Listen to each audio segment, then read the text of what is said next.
गुरु प्यारी साध संगत जी, सभी को प्यार भरी राधा स्वामी जी, आपसे विनती है सत्संग को शुरू से लेकर अंत तक जरूर सुनिए। बाबा जी की प्यारी संगत जी, साध संगत जी, इसे सुनने के बाद पता चलेगा कि उस परमात्मा को पाना कितना सरल है। साथ ही परमात्मा को हासिल करने के बाद, प्राप्त हो जाने के बाद पता चलता है कि अरे हम तो ऐसे ही इधर उधर भटकते रहे परमात्मा को प्राप्त करने के लिए, मगर यह तो बहुत ही सरल काम था और जो कुछ भी हम करते रहे हैं तो वह गलत करते रहे हैं और गलत करते करते थक गए, गलत करते करते टूट गए। अनुभवी पुरुष कहते हैं कि घर में अंधेरा था और पति पत्नी ने सोचा कि इस अंधेरे को कैसे निकाले घर से बाहर। फिर दोनों कहते हैं कि इस अंधेरे को कहते हैं कि यह हमारे घर से निकल जाए। फिर दोनों की ऊंची ऊंची आवाज में चिल्लाने लगे कि हे अंधेरे, तू निकल जा हमारे घर से बाहर, मगर अंधेरा नहीं निकला। फिर पत्नी कहने लगी कि डांग लाओ और इसको पीटो, मारो इसको, क्योंकि यह बातों से निकलने वाला नहीं है। और फिर दोनों डांग उठाकर ले आए और मारने लगे अंधेरे को। और फिर मारते मारते हाथ थक गए और फिर उनकी एक छोटी सी बेटी बोली कि पिताजी, यह डांगों से नहीं निकलेगा, यह धुलाई से निकलेगा, धुलाई कर देते हैं। फिर क्या हुआ कि झाड़ू मारने लगे और पानी डालने लगे कि चलो इसे ऐसे बाहर निकालते हैं। और फिर पानी डाल डाल कर भी थक गए, झाड़ू लगा लगा कर भी थक गए, मगर अंधेरा फिर भी नहीं निकला। आवाजें मार मार कर भी थक गए, गला फाड़ फाड़ कर भी थक गए, डांगे मार मार कर भी थक गए, मगर अंधेरा नहीं निकला। फिर उनके घर के आगे से एक संत जा रहे थे। फिर उन्होंने उनके घर में आधी रात को हरकत देखकर पूछने लगे कि क्या कर रहे हो। फिर वह बोले कि अंधेरे को अपने घर से बाहर निकाल रहे हैं और निकालते निकालते थक गए हैं। यह तो बड़ा ही ताकतवर है और बड़ा ही शक्तिशाली है, आवाजों से भी नहीं निकला। फिर हमने इसको डांगों से भी कूटा, डांगें भी मारी और डांगों से भी नहीं निकला। और हमने इसकी बड़ी धुलाई की है, झाड़ू भी बहुत मारी है, मगर यह फिर भी नहीं निकला। हम थक गए हैं, टूट गए हैं। और फिर उस संत ने अपनी जेब से मोमबत्ती निकाली और जलाते ही खो गया अंधेरा। इतनी आसानी से अंधेरा चला गया, ना ही डांग मारनी पड़ी और ना ही धुलाई करनी पड़ी और ना ही जोर जोर से बोलकर कहना पड़ा कि निकल जा मेरे घर से।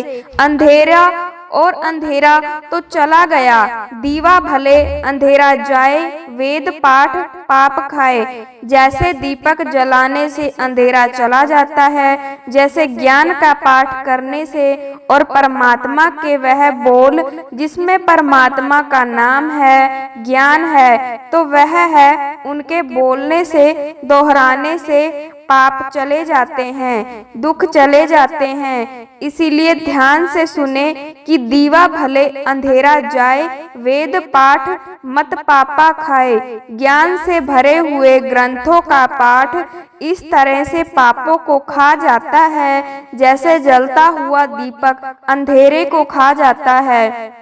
जब आप कहेंगे कि हम भक्ति तो बहुत करते हैं मगर कोई बात तो बनती ही नहीं है, एक शब्द लाएं।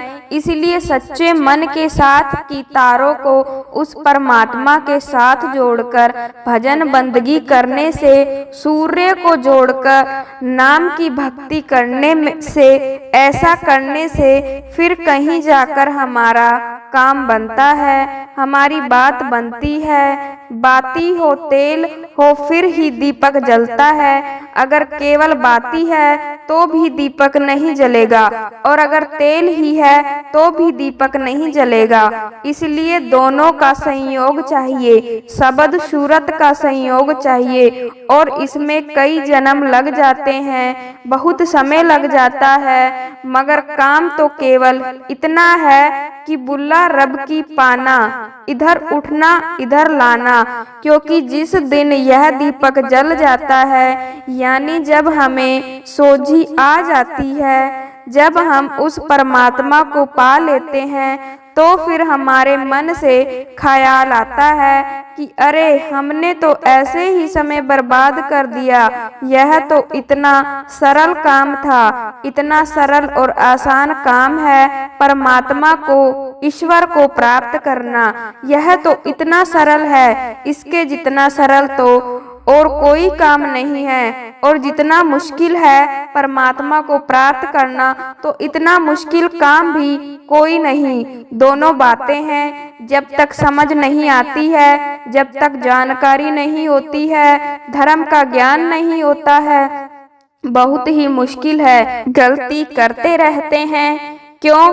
क्योंकि हमें समझ नहीं है। भूला भोली भूल भूल पछताए, भूल करता जाएगा। क्योंकि भूल मनुष्य करता है, गलतियां मनुष्य करता है। और अगर इन गलतियों को देखें तो इन गलतियों की छानबीन करें तो कितने गलत कर्म हर मजहब में चल रहे हैं। डांगे मार रहे हैं अंधेरे को, और आवाजें देकर निकालने का यत्न किया जा रहा है। अंधेरे को धुलाई की जा रही है, अंधेरे की। थक जाते हैं, टूट जाते हैं, फिर कहते हैं हमारे बस की बात नहीं है अंधेरे को निकालना, हम तो थक गए हैं। अब हम यह दोनों शब्द ही एक साथ कह देते हैं कि जितना सरल है, आसान है उस परमात्मा को प्राप्त करना, तो इस मृत्यु लोक में इतना आसान काम कोई नहीं है। क्योंकि कोई भी चीज एक सेकंड में नहीं मिल सकती। अब जैसे एक बहुत बड़ा मकान बनाना हो, तो क्या वह एक सेकंड में बन सकता है? नहीं बन सकता। इंजीनियर बनना है, वकील बनना है, डॉक्टर बनना है, तो क्या हम एक सेकंड में बन सकते हैं? क्योंकि 15-20 साल तो पढ़ाई करनी ही पड़ेगी। प्राइमरी स्कूल, हाई स्कूल, फिर कॉलेज, फिर मेडिकल कॉलेज, इसके लिए जिंदगी का बहुत सारा समय लगाना पड़ेगा। फिर कहीं जाकर हम इंजीनियर बनेंगे, डॉक्टर बनेंगे। और क्या एक बहुत बड़ी यात्रा एक सेकंड में हो सकती है? चाहे हवाई जहाज ही क्यों ना हो, उसमें बैठकर भी सफर क्यों ना किया जाए, मगर फिर भी एक सेकंड में लंबी यात्रा नहीं हो सकती है। मगर हम उस परमात्मा को एक सेकंड में प्राप्त कर सकते हैं। केवल एक सेकंड में एक चित्र, एक चिन्ह। ध्यान दो, चित्त एक हो गया, दो पार नहीं।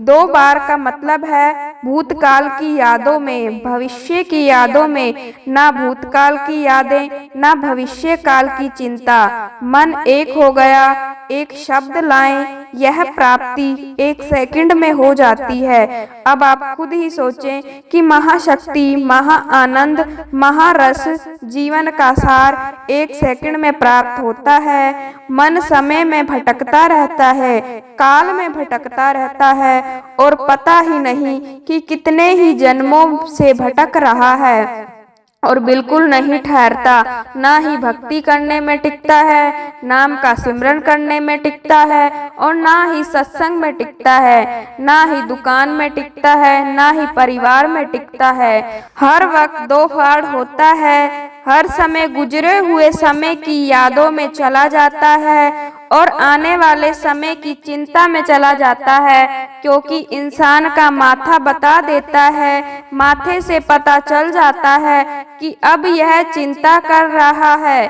भविष्य में चला गया। मस्तिष्क से पता चल जाता है कि अब भूतकाल की यादों में है, अब जाने में क्या होता है। क्यों भूतकाल की यादों में चला जाता है? क्योंकि बीते हुए समय में कुछ मिला था, कुछ मन भावन मिला था, तो मन ने चाहा था वह मिल गया, बड़ी खुशी हुई, और फिर बिछड़ गया। क्योंकि इस संसार में ऐसा कुछ भी नहीं जो मिलकर ना बिछड़े। जैसे जवानी मिलती है तो चली जाती है, जीवन मिलता है तो वह भी चला जाता है, तो फिर बाकी क्या है जो हमेशा रहेगा। ऐसे ही धर्म कहता है कि सुख मिले हैं चले जाएंगे, नहीं रहेंगे। अब दिन हुआ है नहीं रहेगा, रात आ जाएगी, और रात है तो वह नहीं रहेगी, दिन आ जाएगा। इस तरह जीवन भर सुख दुख में बदलते रहेंगे और दुख सुख में बदलते रहेंगे। पूरी जिंदगी दुख सुख में बदलते जाएं तो यह मनुष्य की चाहत है, मगर सुख दुख में बदल जाएं तो यह मनुष्य की चाहत नहीं है। और ऐसे ही रात दिन में बदल जाए यह तो इंसान चाहता है, मगर दिन रात में ना बदले तो यह मनुष्य की मांग नहीं है। तो भाई यह कैसे हो सकता है? एक मैं तो मनुष्य तब्दीली चाहता है मगर दूसरे में नहीं चाहता। मौसम बहार है फिर मौसम फिजा है, पतझड़ की रुत है, दिन में रात है, भूतकाल की यादें और इसमें दुख सुख की यादें हैं, और कुछ भी नहीं है। क्योंकि कुछ मिला था मन को भाने वाला, मन को अच्छा लगा था तो वह याद आता है, और फिर बिछड़ गया था। चाहे कुछ भी बिछड़ गया हो, स्वजन बिछड़ गया हो, मित्र बिछड़ गया हो, धन संपदा चली गई हो, मान मर्यादा चली गई, इज्जत चली गई, प्रतिष्ठा चली गई, प्रतिभा चली गई। क्योंकि मनुष्य को कभी भी यह नहीं सोचना चाहिए कि मुझे जो कुछ मिला है वह हमेशा ही मेरे पास रहेगा, नहीं रहेगा। क्योंकि जो समय मिला है तो वह समय छीन लेगा, और जो इस चीज को जान जाता है तो फिर वह संसार को जान जाता है। इसलिए पहला कदम है संसार को जानना। यह संसार का नियम है कि समय में जो मिलता है तो समय उसे वापस ले लेता है, हमेशा नहीं रहने देता, और नहीं रहता मन चला जाता है। उस गुजरे हुए समय में कि हमें कुछ मिला था, खुशी याद आती है और फिर चला गया, खो गया, तो वह दुख भी याद आता है। और यादों में क्या आता है? दिन और रात यादों में क्या आता है? दुख और सुख। और हम किसको याद करते हैं? यही तो आता है। पूरा संसार ही सुखों को याद करता है, दुखों को याद करता है, बल्कि कुछ मनोचित्र से भी ज्यादा याद आते हैं। इसका कारण यह है कि दुख चोट बहुत गहरी पहुंचाते हैं। मित्र इतनी गहरी खुशी नहीं देते जितनी दुश्मन गहरी चोट पहुंचा जाते हैं। विद्वान कहते हैं कि सुख तो ऊपर है, ऊपर ऊपर है, यानी ऊपर वाला पानी है, और दुख बहुत गहरा पानी है। कहते हैं कि व्यक्ति अगर हंस रहा हो और उसे केवल इतना कह दे कि ना हंसो तो उसका हंसना बंद हो जाता है। अगर कोई रो रहा है और रोना छोड़े में निकलता है, कोई भी हो सकता है, मित्र का बिछड़ा, पुत्र का बिछोड़ा, परिवार का बिछोड़ा, धन संपदा का बिछोड़ा, और वो रुलाएगा ही। और जैसे कोई रो रहा है और उसे कह दे कि ना रो तो रोना एकदम नहीं रुकेगा। हंस रहा है तो केवल उसे इतना कह दो ना हंसो, वो रुक जाएगा। मगर कोई रो रहा है, चाहे उसे 10 आदमी उसको चुप कराएं कि ना रो ना रो, पर रोना एकदम बंद नहीं होता। थमते थमते थमेगा। आंसू रोना है, कोई हंसी नहीं है। यह हंसी थोड़ी है जो कि मैं एकदम रोक लूं। रोना है, वक्त लगेगा। इसलिए दुख जितने गहरे हैं सुख उतने गहरे नहीं हैं। इसलिए मित्र इतना याद नहीं आता जितना दुश्मन याद आता है, और यादों में केवल यह सुख और दुख ही आते हैं। इसलिए मन चला जाता है गुजरे हुए समय में। जहाँ ऐसे कहें कि मन चला जाता है दुखों में सुखों में, और फिर मन चला जाता है आने वाले समय में, आने वाले समय की चिंता। जैसे कि जो अब मेरे पास है, सुख है, तो कहीं चला ना जाए, बस यही चिंता करता रहता है। जो मैं चाहता हूँ कहीं वो मुझे मिले ही ना। इस बात की चिंता में भी मन चला जाता है, चिंता में और मन चला जाता है। दुख सुख में इसलिए धर्म की साधना है, इस मन को दुखों और सुखों में से निकालना और मन को चिंता में से निकालना। और यह मन इससे बाहर कैसे निकले, एक शब्द लाएं और कोई तरीका नहीं कि परमात्मा से दिल लगाने के लिए क्या कोई घंटा लगता है, 8-10 घंटे लगते हैं? नहीं, केवल 1 सेकंड। जैसे अंधेरे को भगाने के लिए कई साल चाहिए, नहीं चाहिए। 50 साल का अंधेरा भी किसी कमरे में हो तो केवल 1 सेकंड में दूर किया जा सकता है। और कई जन्मों के पाप दुख संताप तो केवल 1 सेकंड में खत्म किए जा सकते हैं। इसीलिए जितना आसान है परमात्मा को प्राप्त करना, उतना आसान काम इस दुनिया में नहीं। इसलिए तो बुल्ला शाह जी फरमाते हैं, बुल्ला राम की पाना यह क्या बात है, यह कोई मुश्किल काम नहीं है। ऐसे कह रहे हैं बुल्ला रब्बा कि पाना इधर उठना इधर लाना केवल इतनी सी तो बात है। मगर यह इंसान कोशिश नहीं करता, उस परमात्मा पर विश्वास नहीं रखता और कहता है कि हमारी किस्मत में कहाँ है। जैसे बरगद का बीज छोटा सा होता है और उसको बरगद के पेड़ से ले जाएं और कहें कि तू भी एक बड़ा बरगद का पेड़ बन सकता है, और फिर बीज आगे से कहे कि मेरी किस्मत में कहाँ है, मैं कैसे इतना बड़ा पेड़ बन सकता हूँ, क्योंकि एक बीज से ही इतना बड़ा पेड़ नहीं बन सकता। अब जैसे किसी ने अपने बीज को बोया है शब्द की धरती में, तो वह बड़ा दरख्त बन गया है, छायादार बन गया है, फलदार बन गया है। अपने हाथ में रखा और सोचा कि क्या बोना है, बड़ी मेहनत है, फिर हमारी किस्मत में कहाँ है, इतने पाप किए हैं, इतने गुनाह किए हैं। इसलिए साध संगत जी वक्त के पूर्ण संत सतगुरु जी हैं, तो वह हमें यही कहेंगे कि तू अपने पापों को याद ना कर, पतित पावन को याद कर। धोबी धोबी बिरह बराता, राम नाम बाण का मन गाता। सतगुरु तो धोबी जैसे हैं, तू दे तो सही उनको कपड़ा, तुझे धोकर साफ करके निर्मल करके दे देंगे। तू कोशिश तो कर, 1 सेकंड में साफ कर देंगे। तो सतगुरु पर विश्वास तो कर, तेरे सभी पाप खत्म कर देंगे। तू 1 कदम तो बढ़ा, सतगुरु 100 कदम बढ़ाएंगे।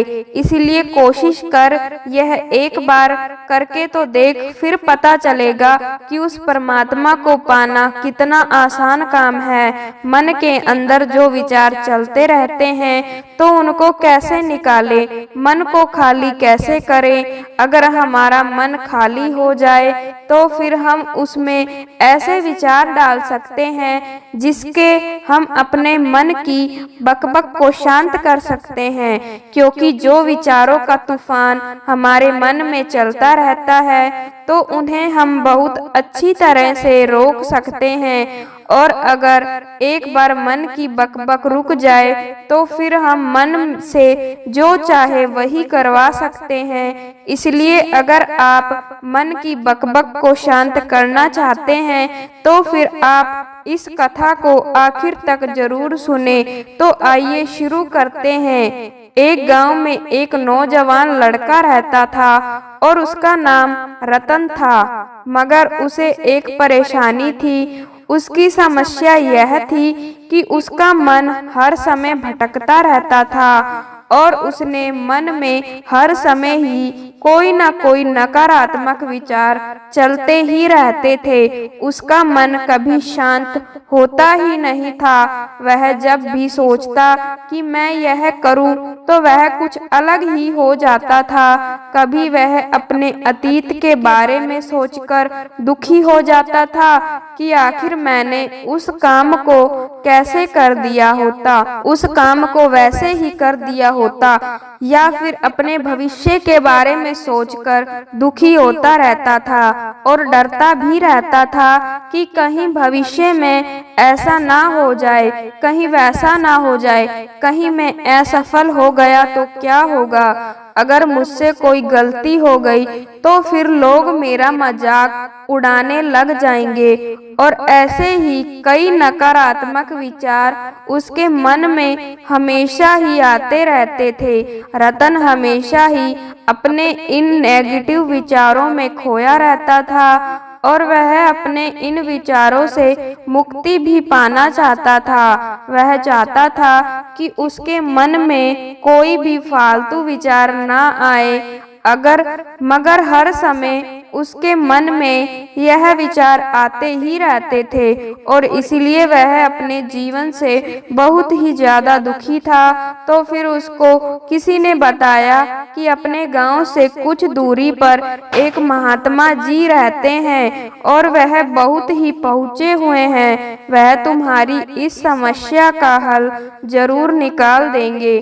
और फिर यह सुनकर रतन अगले दिन सुबह सुबह उस महात्मा के पास चला जाता है और फिर उसके पास जाकर उन्हें प्रणाम करता है और फिर अपनी सारी समस्याएं उन्हें बताता है। और वह महात्मा रतन की बातों को बड़े ही ध्यान से सुनते हैं और फिर रतन से कहते हैं कि तुम मुझसे क्या जानना चाहते हो।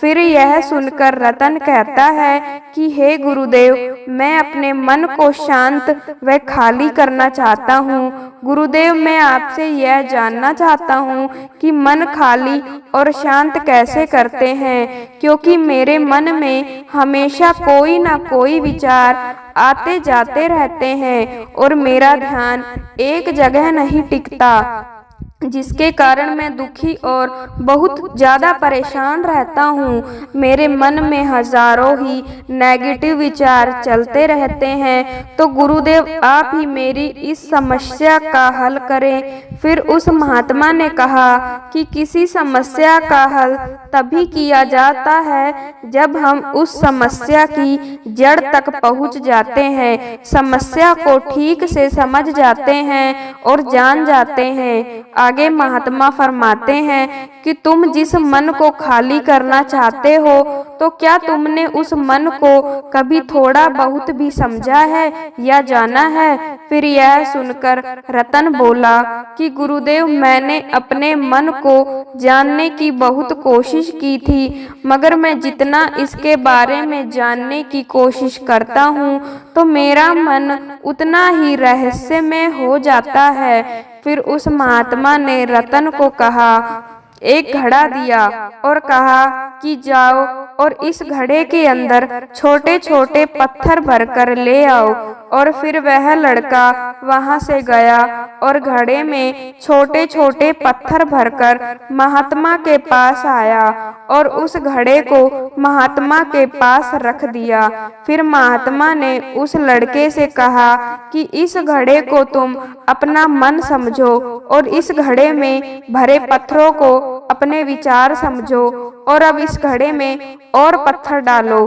फिर उस लड़के ने घड़े में और पत्थर डालने शुरू कर दिए और घड़ा तो पहले से ही भरा हुआ था, इस कारण एक दो पत्थर डालने पर ही बाकी पत्थर नीचे गिरने लगे। फिर महात्मा ने रतन से कहा कि जरा ध्यान से देखो, अब इस घड़े में पत्थर नहीं आ रहे हैं, पत्थर नीचे गिर रहे हैं, क्योंकि इस घड़े में जितना आना था तो आ गया है और अब इसमें और पत्थर नहीं आएंगे, क्योंकि अगर और पत्थर डालने हैं तो फिर पहले वाले पत्थरों को निकालना होगा।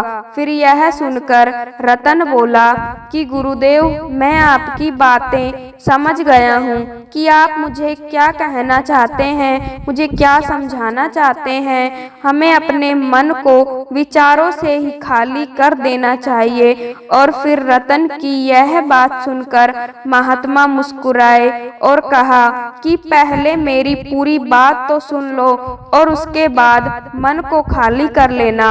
फिर महात्मा ने रतन से कहा कि हमारा मन एक घड़े के बिल्कुल उल्टा है, क्योंकि एक घड़े को तो तुम पत्थरों से भर सकते हो मगर मन को विचारों से नहीं भर सकते, क्योंकि मन तो हमेशा खाली रहता है। फिर यह सुनकर रतन ने कहा कि गुरुदेव, मुझे आपकी बातें समझ नहीं आ रही है, क्योंकि मन अगर खाली ही है तो फिर हम उसे खाली क्यों करना चाहते हैं, और फिर मन को खाली करने की क्या जरूरत है। फिर महात्मा ने रतन से कहा कि इस घड़े से एक एक करके पत्थर को बाहर निकालो, और फिर रतन ने वैसा ही किया जैसे महात्मा ने कहा। वह घड़े में से एक एक करके पूरे पत्थरों को बाहर निकालता रहा और फिर घड़ा खाली हो गया।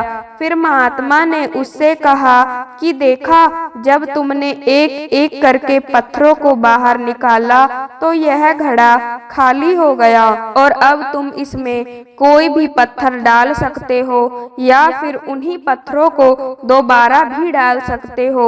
और फिर रतन बोला कि गुरुदेव, मैं भी तो यही कह रहा हूँ कि मुझे अपने मन को खाली करना है। यह तो एक पत्थर है, इनको तो आसानी से निकाला जा सकता है और घड़े को खाली किया जा सकता है, मगर हे गुरुदेव, मैं अपने मन को खाली कैसे करूं?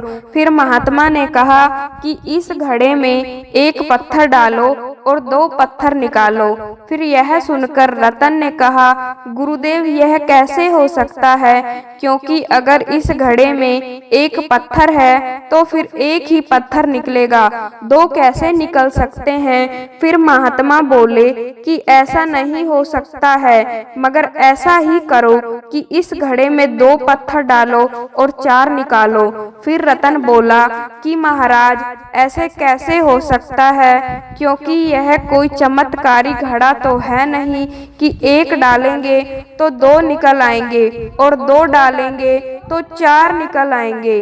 फिर महात्मा बोले कि यह घड़ा तो चमत्कारी नहीं है, मगर तुम्हारा मन तो चमत्कारी है। उसमें से अगर तुम एक विचार बाहर निकालते हो तो उसके साथ दो विचार आते हैं, और फिर जब तुम उन दो विचारों को पकड़ते हो तो उसके साथ चार विचार निकलते हैं, और फिर ऐसे करते करते विचारों की लंबी श्रृंखला बन जाती है और फिर तुम कहीं नहीं रुकते, एक के बाद एक विचारों को पकड़ते जाते हो तो यह मिट्टी का घड़ा तो पत्थरों से भर जाएगा, मगर तुम्हारा मन कभी नहीं भरेगा। वह हमेशा खाली ही है, लेकिन वह खाली नहीं करता। यह इस मन की माया है कि सब कुछ है मगर फिर भी कुछ नहीं। फिर रतन ने कहा कि गुरुदेव, मुझे आपकी बात समझ में आ रही है, लेकिन क्या मैं हमेशा अपने विचारों के जाल में ही फंसा रहूंगा, और क्या इस मन के माया जाल से निकलने का कोई रास्ता नहीं है? फिर महात्मा ने कहा कि इस मिट्टी के घड़े को आधा पत्थरों से भर दो। फिर रतन ने वैसा ही किया। फिर महात्मा ने कहा कि इन पत्थरों में से कोई एक पत्थर को चुनो और उस पत्थर की एक छोटी सी मूर्ति बनाकर मुझे दे दो, क्योंकि मैं जानता हूँ कि तुम एक अच्छे कलाकार हो। और फिर रतन ने एक पत्थर निकाला और फिर उस पत्थर को महात्मा के सामने ही तराशने लगा, और पत्थर को रास्ते समय उसे लगा कि यह पत्थर अच्छा नहीं है, और फिर उसने दूसरा पत्थर घड़े से निकाला, लेकिन उसे वह पत्थर भी पसंद नहीं आया। और फिर उसने तीसरा पत्थर निकाला, मगर वह तीसरा पत्थर भी उसे पसंद नहीं आया, उसका रंग अच्छा नहीं था।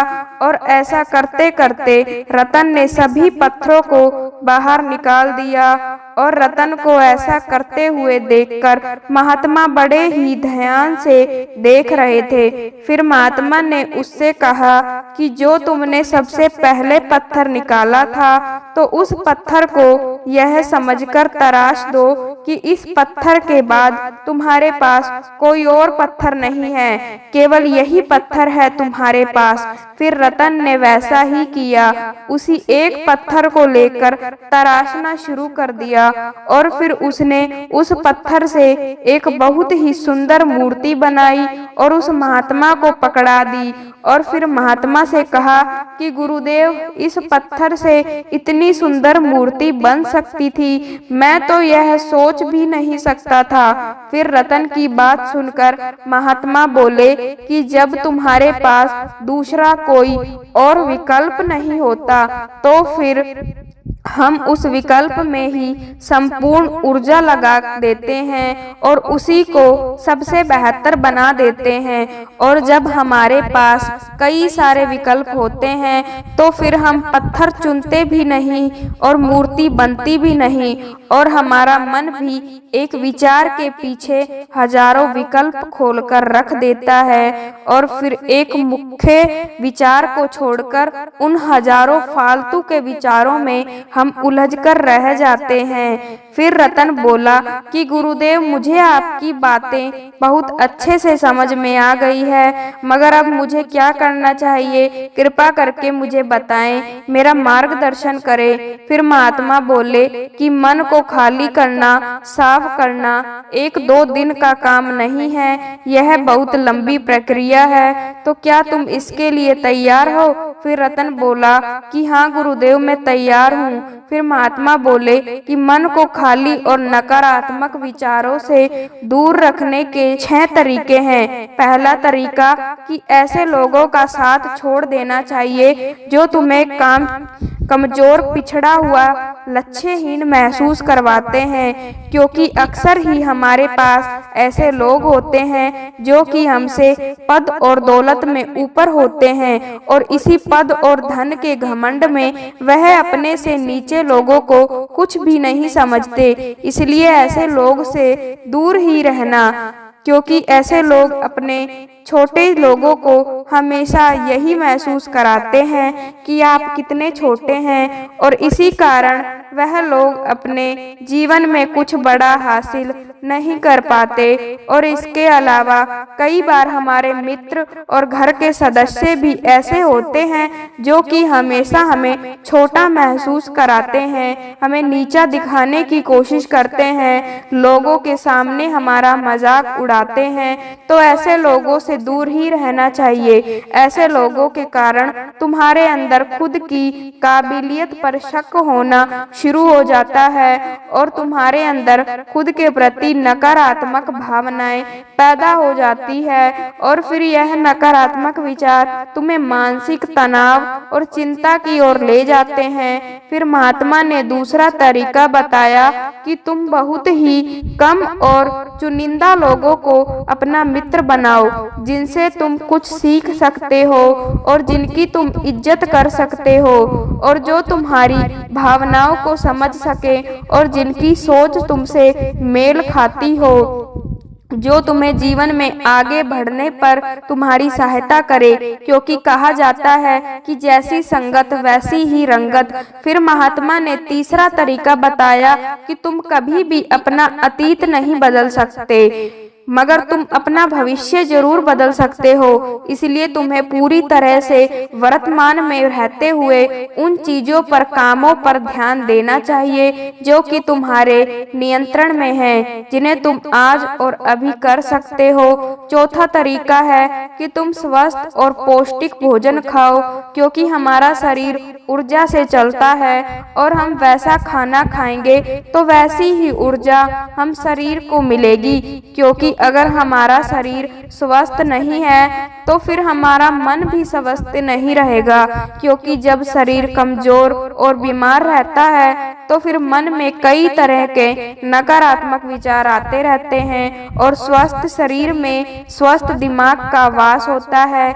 महात्मा ने कहा कि 5वां तरीका है कि रोजाना ध्यान करो, उस परमात्मा की भजन बंदगी करो, सुबह ब्रह्म मुहूर्त में उठो और परमात्मा के नाम का सिमरन करो और ध्यान भजन बंदगी करते रहो।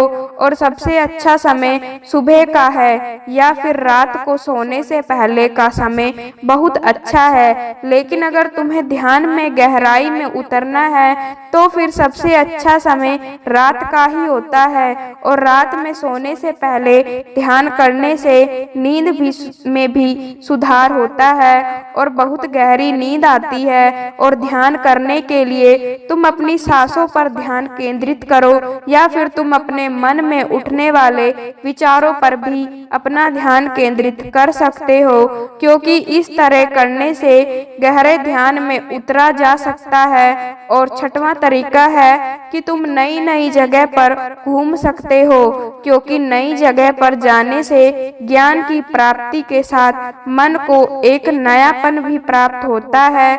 फिर महात्मा बोले कि मन के जाल में कभी मत फंसो और जीवों में ध्यान करना सीखो और अपने ध्यान को केंद्रित करो, अपने ध्यान में एकाग्रता लाओ। फिर रतन को महात्मा भी सभी बातें समझ में आ गई और फिर गुरु को प्रणाम किया और फिर वहां से अपने घर की ओर लौट आया। आज की यह साखी अगर आपको सच में अच्छी लगी तो कमेंट में राधा स्वामी जरूर लिखिए और साथ साथ अपने शहर का नाम भी जरूर लिखिए, जिससे हम जान सके कि बाबा जी की सत्संग और साखी कहां-कहां से सुनी जा रही है। और ऐसी प्रेरणादायक सत्संग और साखियां सुनने के लिए संगत के अपने चैनल को सब्सक्राइब जरूर कीजिए, जिससे कि इस चैनल पर अपलोड की गई साखी आप तक पहुंचती रहे। राधा स्वामी जी।